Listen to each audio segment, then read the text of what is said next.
Hey Gemini, my name is Cara and I channel pull cards, and I have a general reading for the month of October. Just want to go over overall energy, check in, see how we're doing after this eclipse season is wrapping up and we're getting ready to have Pluto move into Aquarius. So that's very exciting. So as I was tuning in to the Gemini energy, there were two things that kind of popped up. The first is I saw you in a bubble, but high up, almost like an observation tower. And it wasn't a bubble that was floating around. It was kind of still a little tethered to the ground in some way.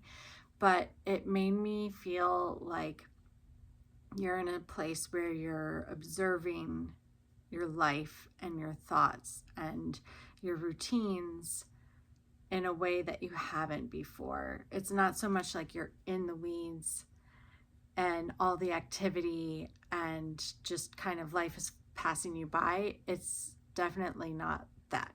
You may still be doing those things, but you have elevated to a place where you can just observe more often than not. And it's a good spot to be in. It's not any sort of bad thing. It's good to, check in and evaluate your life and how you're spending your time with, just a non-judgmental perspective, or anyone kind of whispering in your ear, like a partner or a friend or a family member. But just noticing where maybe you could make a few adjustments to align your routines in your life with the current version of yourself. So the observation tower, that was the first thing. And the second thing, and I've noticed this recently with some dear loving Geminis in my life, that it's not a bad situation, but there's a little bit of perhaps denial of feelings, and it's more in a relationship.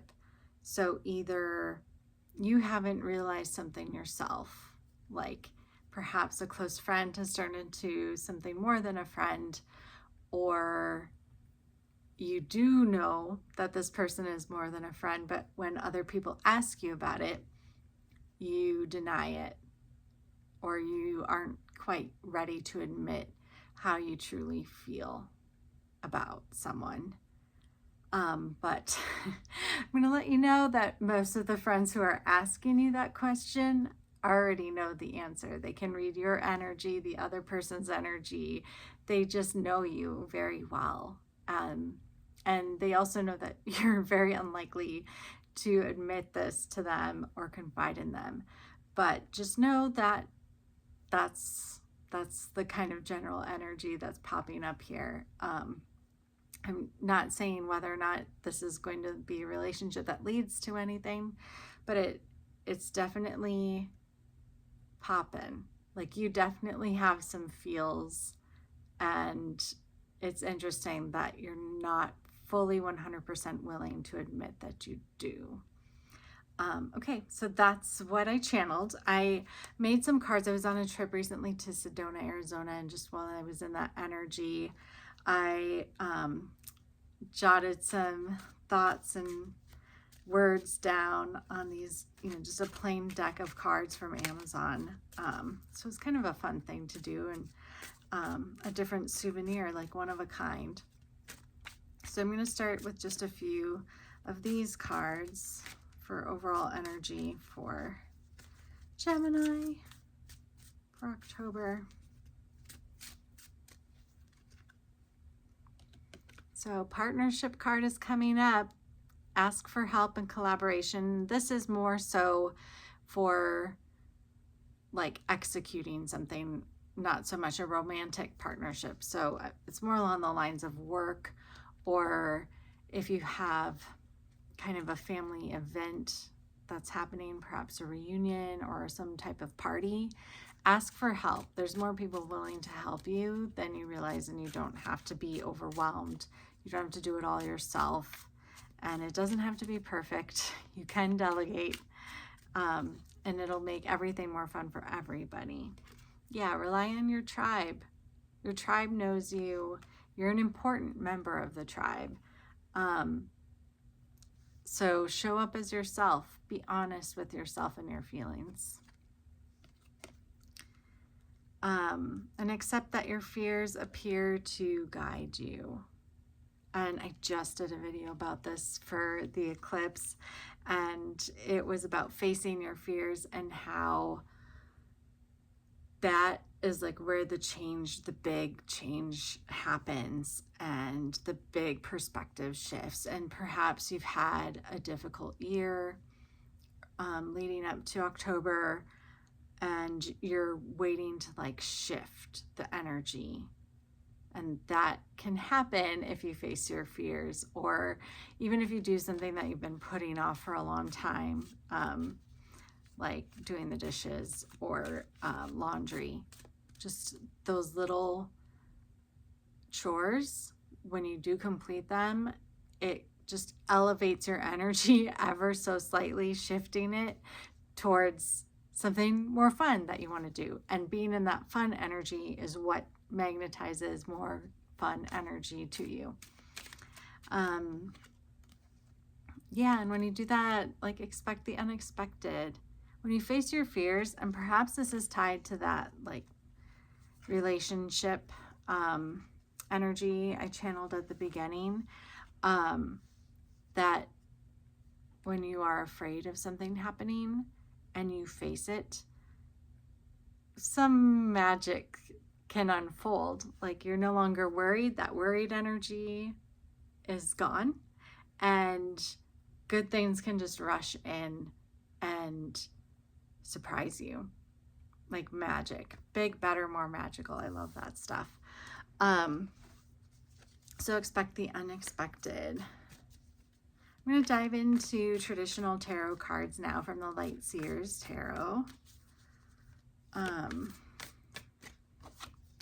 Yeah, Seven of Cups. This has popped up for other signs as well. So it leads me to believe that October is going to have some interesting choices available to the collective. And it could be transformational, like good or bad. Like, even if you're struggling to make a choice, trust in yourself in the moment that you're making the decision, that the outcome is what was meant to be. The outcome, the timing, it's all divinely guided.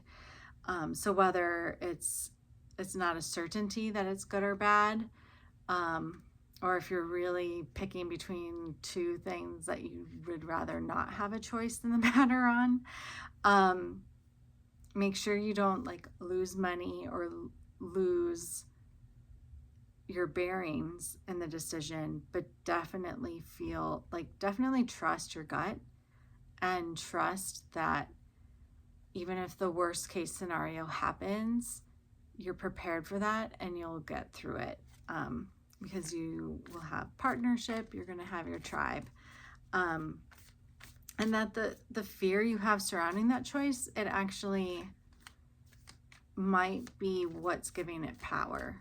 So if you shift your perspective away from fear, even if it's just for a moment, you may get the clarity you need to make that decision.